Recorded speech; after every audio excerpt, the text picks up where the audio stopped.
Okay, I've done a good day of work, so I think I've tired myself down enough to be able to talk about Trump again and Gaza, because apparently that's not stopping. Apparently that's just not stopping.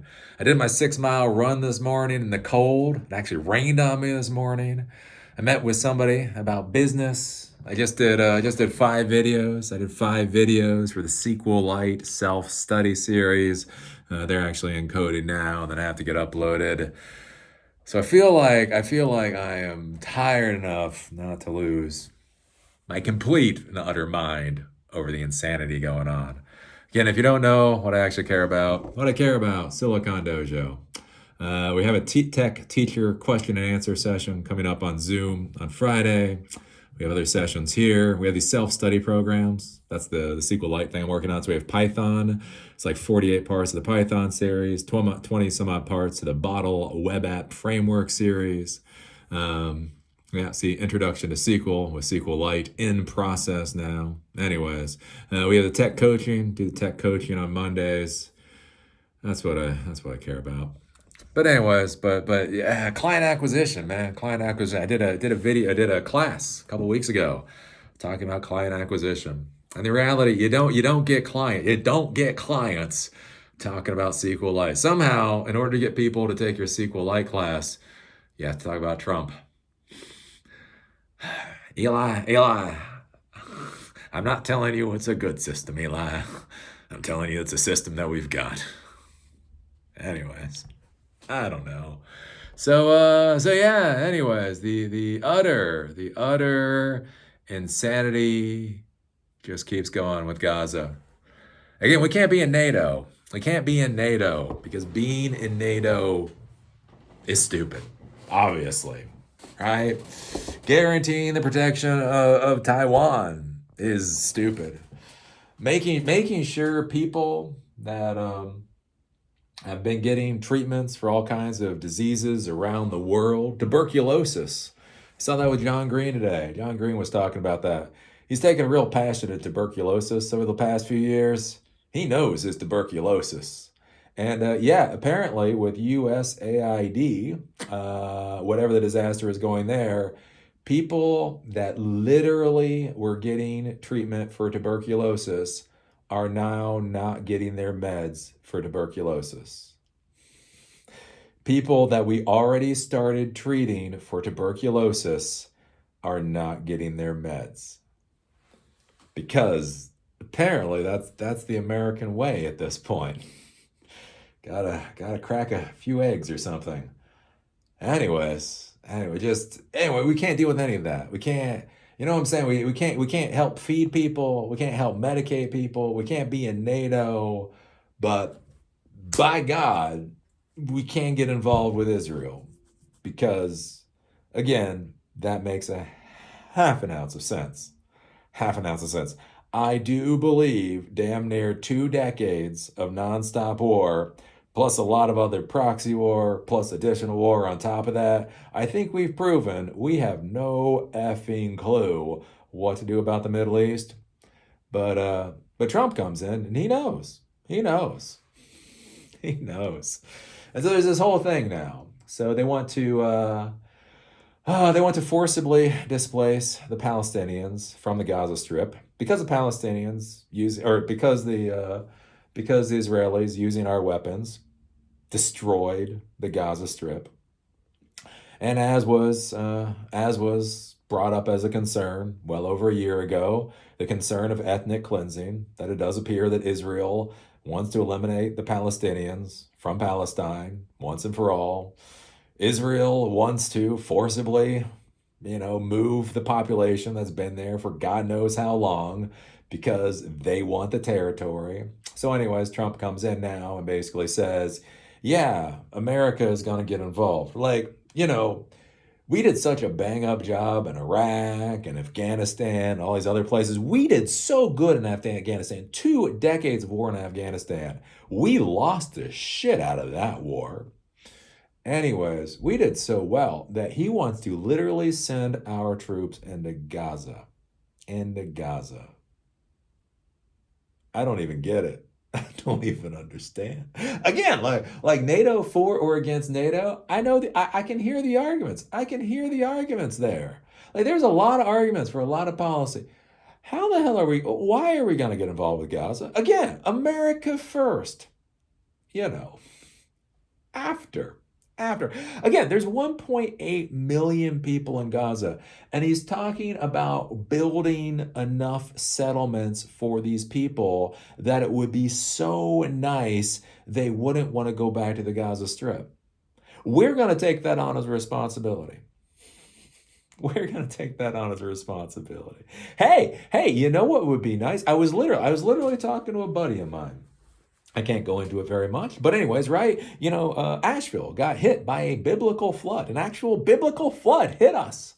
Anyways, and one of the interesting things, so a buddy of mine who works for one of the decent sized tech companies around here, and there was so much damage. There was so much damage to the infrastructure that they have a $3 million bill. So again, imagine Asheville tech companies, not the largest tech companies in the world. Anyways, they have a $3 million bill in order to fix the infrastructure, right? They went to the Small Business Administration after the disaster and they got approved for the loan. And I shit you not, they got approved for the loan. The day they got approved for the loan, the Small Business Association ran out of funding. And this was like back in November. This was back in November. So they got a loan. They got a loan. They are a business that has $3 million of damage in infrastructure that we could all benefit from. They got a loan, not a grant. They have to pay this crap back. Small Business Association ran out of money in November. And it's amazing, with an America First policy, where's that money? Where's that money? It's kind of funny. Trump is so fucking worried about making sure shit gets built in the Middle East, but people that are actually suffering here in the United States, for some reason, we can wait. We can wait. Because we're first. We're first after, the important people are dealt with. Well, Eli, we will get to you just as soon as we deal with the important people. Which again, you will notice I never talk about the Torah. I never talk about gefilte fish. Though I will say, maybe don't. Maybe it's not that bad. Whatever you may or may not have done, you do not have to eat gefilte fish. But anyways, I don't talk about any of that. You notice when they talk about like anti-Semitism and all that? It's interesting. Not talking about any of that garbage. I do not care about the Mickey Mouse you grovel to. What I care about is my country. And what I care about is the person that was voted for America first, obviously putting, America first. Anyways, so the interesting thing now with this whole Palestine debacle, right? Basically, he wants to forcibly displace the Palestinians from Palestine. Let's fucking stop calling it the Gaza Strip. Again, words matter. Words matter, right? Illegal immigrants versus undocumented migrants versus invaders. The exact same people, but how do you visualize what you're talking about with the words used, right? Palestinians being forcibly removed from the Gaza Strip, that has a story with it.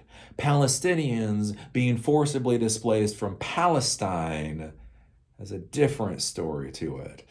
And so somebody is demanding we get involved with this crap. And apparently it's not a passing fad.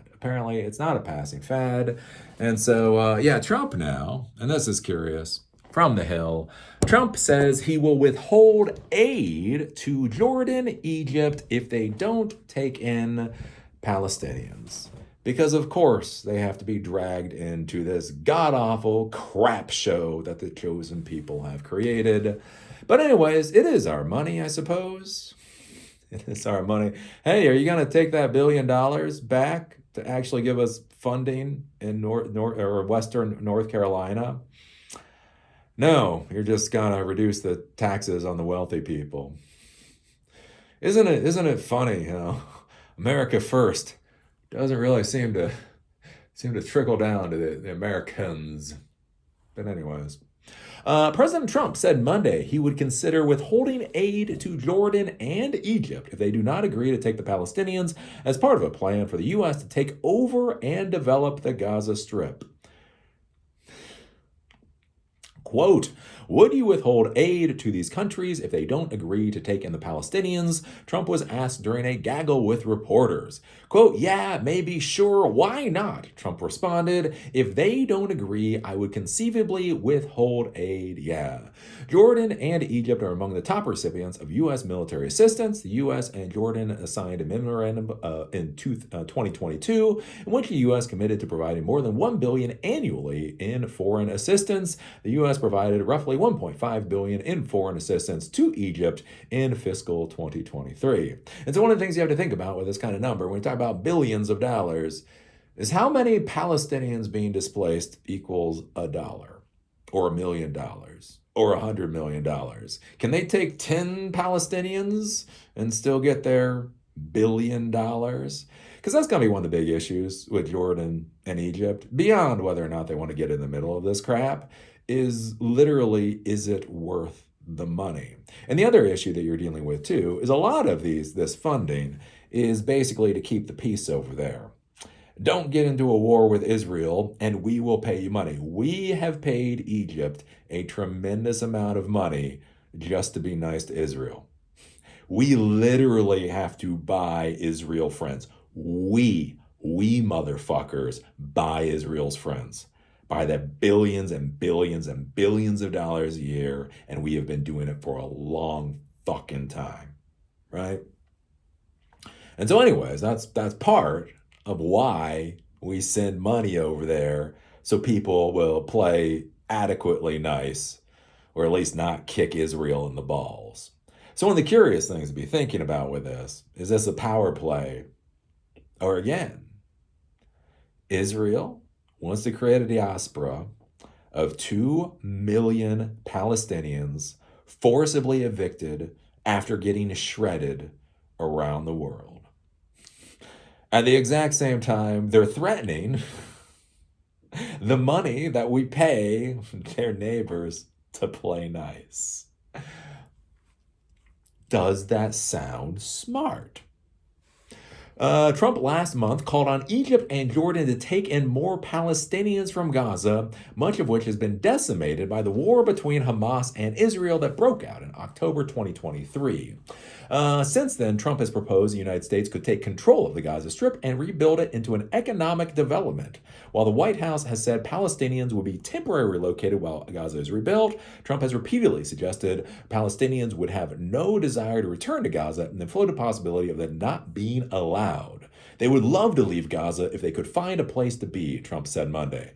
Yes, if we could evict them off of their land that they've been on for generations. They would love the new place. Anyways, this is what's going on right now. And then on top of that, what I thought was interesting, I hadn't realized this before I started reading into this, Trump might use tariffs to force Arab countries to admit Palestinian refugees. Because apparently, tariffs can solve all problems. Taxing the shit out of American citizens is the way to solve. Great. So we're gonna send our soldiers to Gaza because of America first, and we're gonna be funding the building of places to live for 1.8 million Gazans that are so nice they don't want to return to Palestine. Because that's America first. At the exact same time, we're redeveloping Palestine because that's America first. And yeah, to make sure everybody goes along with this, we're going to tax the shit out of Americans because that's America first. Wow. I'm gonna get so tired of winning. Trump was right. Trump back in the day, he said, under me, you're going to get tired of winning. And, it's that whole word thing. It's that whole word, like, the meaning. I'm not sure my thought of the meaning of the word winning is the same as his meaning of the word winning. And yeah, I think I might be getting exhausted of winning. Man, we've been winning for like 2.5 weeks now. Kind of tired of this kind of winning.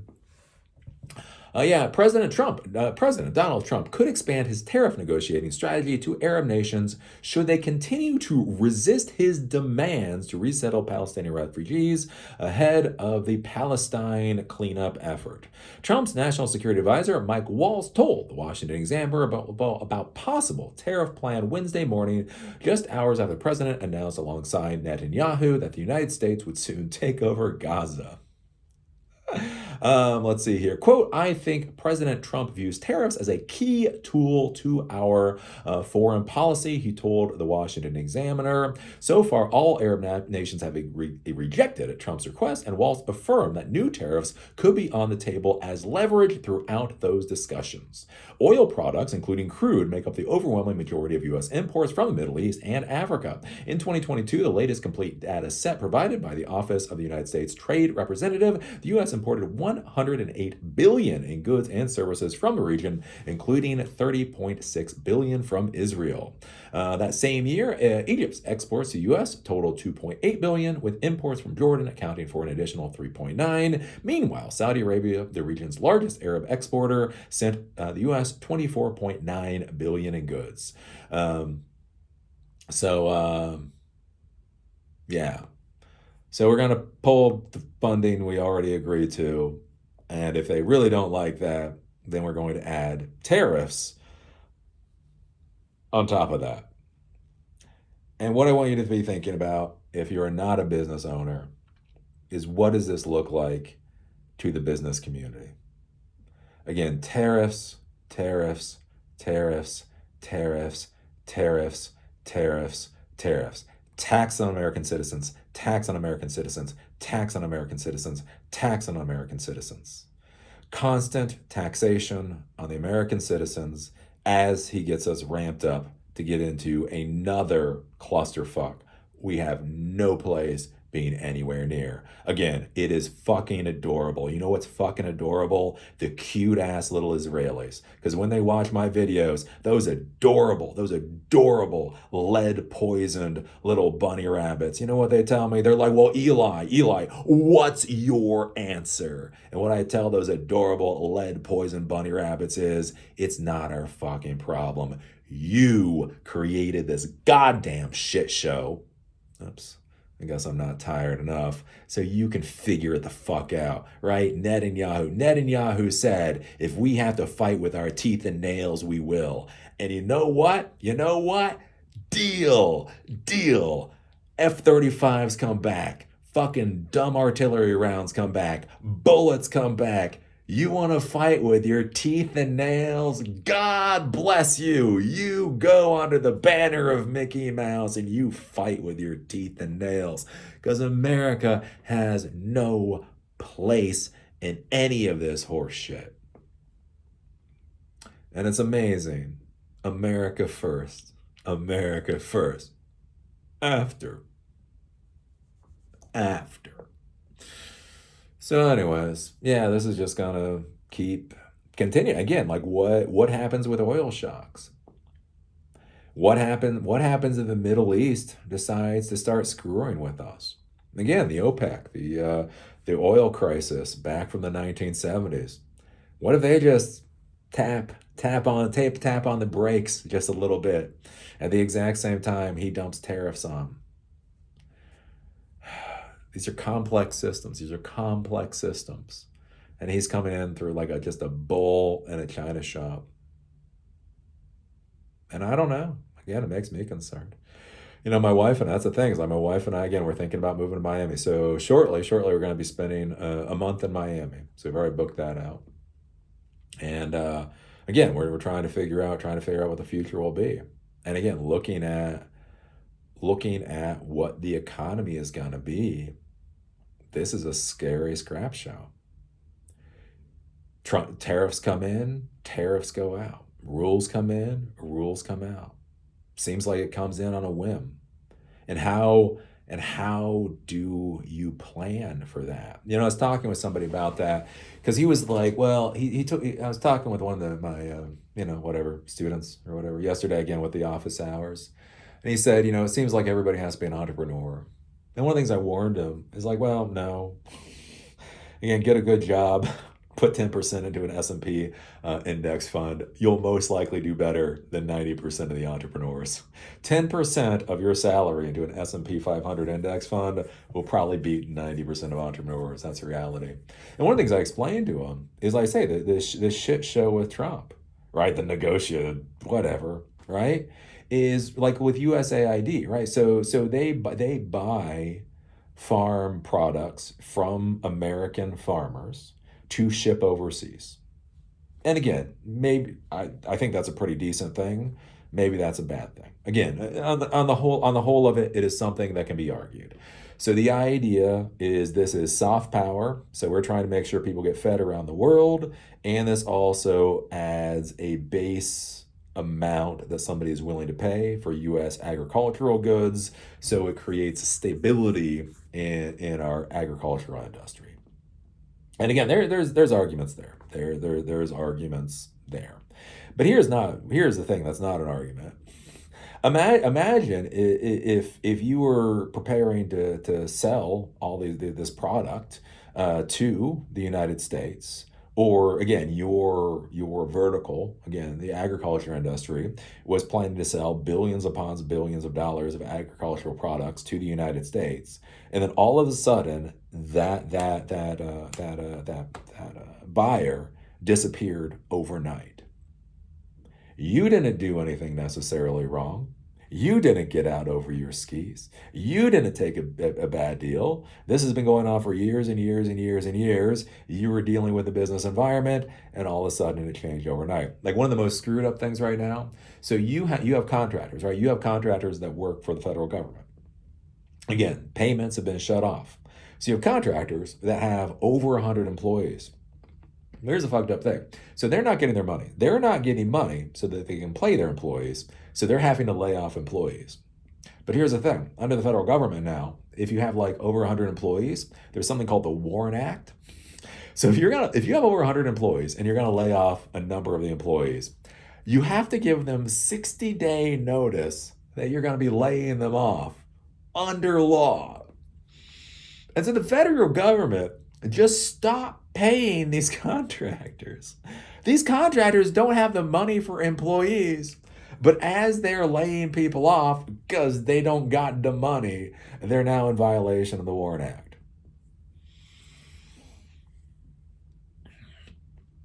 And this is what's going on in the business community right now.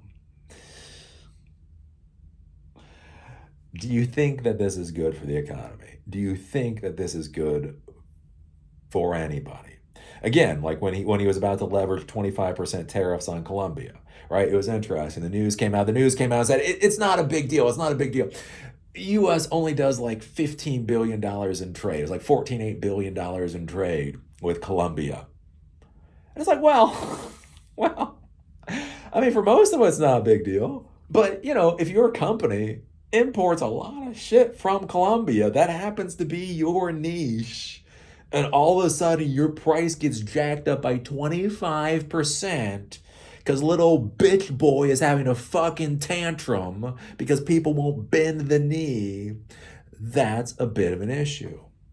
And the problem then becomes, think about that for businesses. If you want to hire, if you want to buy fixed assets, if you're thinking about real estate or any large capital costs, and at any moment the price from your suppliers could get jacked up by 25%, how comfortable are you going to be expanding in that kind of environment? So anyways, there we go. Trump is having a fever dream over Palestine for some reason. Well, we all know why. We all know why.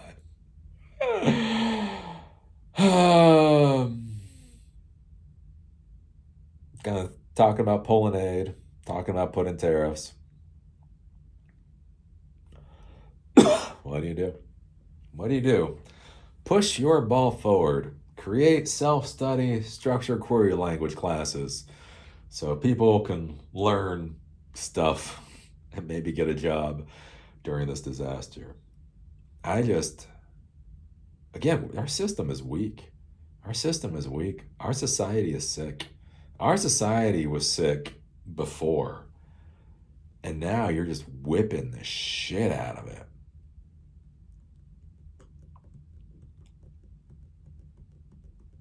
And we'll see what happens, as they say. We'll see what happens. Somebody was asking me, "Oh, Eli, what country would you leave to if you're going to leave America?" Honestly, I don't think I'd leave to another country. Again, I like America. Most days, on the whole, America's nice. Again, this dipshit's only going to be in office for another 3 years. 48 weeks? I think we're down to 48 weeks. Then he'll be gone, and we'll be on to the next one. I do think this is going to be good for the American society. I do think this is going to be good for America. Because it's going to force us to confront what the hell we're doing. Again, I talked about that in the tech world, with legacy. So many times we do stuff. So many times we do things today and we do things tomorrow because we did those things yesterday. We just keep going on with inertia. I do believe a lot of these things have just trucked along because of inertia. And again, I'm not, Jesus Christ, I'm not anti taking a look at the federal government. I'm not anti cost cutting and things.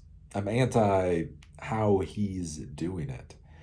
And so I think one of the curious things at the end of this is we are going to see the crap show that's created, and it's going to force us more as a society to figure out what the hell it is that we actually want. And maybe that puts us into a better place. Again, maybe if you break every good goddamn thing, then when it gets rebuilt by somebody else that actually has competence, maybe we get rebuilt into something that's actually better, something we can be a little bit more proud of. Again, maybe he can just break our infatuation with the Middle East. Maybe he can make this shit show with Israel so fucking disgusting that the next 5 generations of America can't fucking stomach anything that goes on over there. Again, when was the last time you gave a damn about what goes on in Laos or Cambodia or the Democratic Republic of Congo? Oh, that's what I pray for. I pray for the day that Americans spend as much thought in Israel as we do the Congo. And maybe Trump will finally push us there. Whether that's his plan, who the hell knows? Don't know what the hell the plan is at this point. So anyways, what do you think about this? What do you think about Trump, again, pulling aid from these countries? The money we pay them to be friends with Israel, he's going to pull that money. Does that even seem smart on the face of it? What do you think about adding tariffs? He's going to tax Americans because the Arab states aren't compliant. How do you feel about that one? How do you feel about winning? How do you feel about winning? Are you just getting tired of winning?